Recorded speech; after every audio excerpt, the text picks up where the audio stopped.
Hello everyone. I got a question about using smartphones for filming stock video. And can you do that? And the short answer is yes. I've sold many clips that are filmed from a smartphone.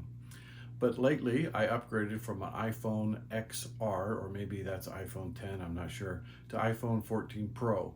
And I found that using the cinematic mode, which is what I'm using right now on the iPhone 14 Pro, gives you excellent footage and also gives you some options in post-processing that can really be beneficial for doing stock video. So in this short video, I'm going to show you clips that I filmed with the iPhone 14 Pro and why I'm going to be using it more often, why I'm even going to go ahead and get an Osmo gimbal for it, because I think I'm going to be using the smartphone more and more for filming stock video, especially when you just see something, maybe you're not planning to shoot, but you see something that looks interesting. It could be good for stock video. This is a good way to collect it.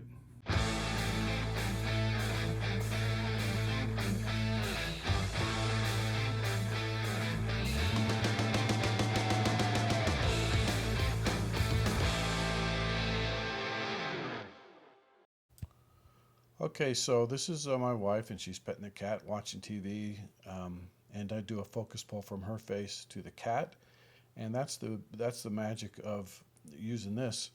And we have here to a tractor where the leaves are in focus, and then a focus pull to the tractor. I actually don't like that very much, but I wanted to show you how to do it. So go to the iPhone editor and select edit button. You have to have filmed in cinematic. You can see there at the top where it says cinematic, and you can see where the focus is. The focus point is on the camera.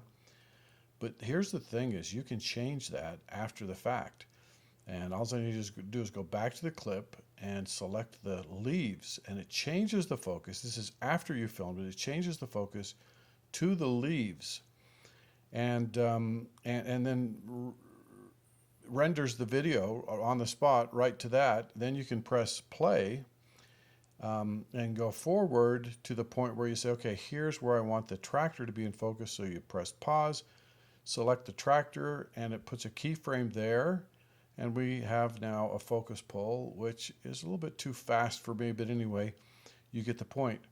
All this has to be done in camera. Okay, you got to film it with a cinematic mode, and you have to edit it in the camera. Once you export it or delete it off your phone, you can't do this later. You can also adjust the depth of field, or the f-stop. Up here where it says F2, you can press that, and it brings up a slider on the side, and you can adjust it. So if you want the whole thing in focus, um, relative focus with the trees, the tractor, the background, you can put it at F16, or you can make adjustments wherever you want. And this is handy. I wish I'd have known this a little earlier, and I'll show you why. I do like this at F2, and I like it with the leaves out of focus and one focus point from the whole thing. Now here's where it breaks apart. All of this is done in camera. It's not really a lens that has an f-stop. And you can see that my wife's hair, this is her doing the laundry, I just use this as an example. Her hair, as it blows in the wind, is out of focus. A lot of times her nose is. So it doesn't look like a real focus plane. It looks like what it is, which is digital magic. But what I could have done is gone into the editing on the phone and changed the f-stop so that there wasn't such a drastic difference in the background and the field of view, and that would have fixed it. Here I just wanted to show you a little bit of landscape. This is all handheld, and I'm doing a pano here. For my eyes, the footage is too crisp, makes it look too digital, and a little bit too much contrast and saturations. But what you can do, I found, is that you put a Gaussian blur um, uh, effect on it, and just tune that so that it's not quite so sharp. This shows the stabilization. Now I have a bad limp when I walk, and this is all handheld. But you can see that still the stabilization is not that bad, and this is a pretty good. This is definitely usable image. And I think that it really surprised me, frankly. Here again, I'm walking towards this geological formation. Same thing. You can see the ups and downs of me walking, but you can't really blame that on the camera. No matter what camera I use, that happens because of my limp. But the footage is definitely good. Now this part amazed me. Okay, this is the telephoto lens on the camera.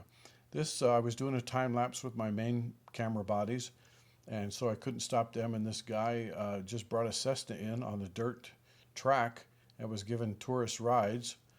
And I put it on telephoto mode and handheld, and I think this is good image. I think this is very usable. This is very good.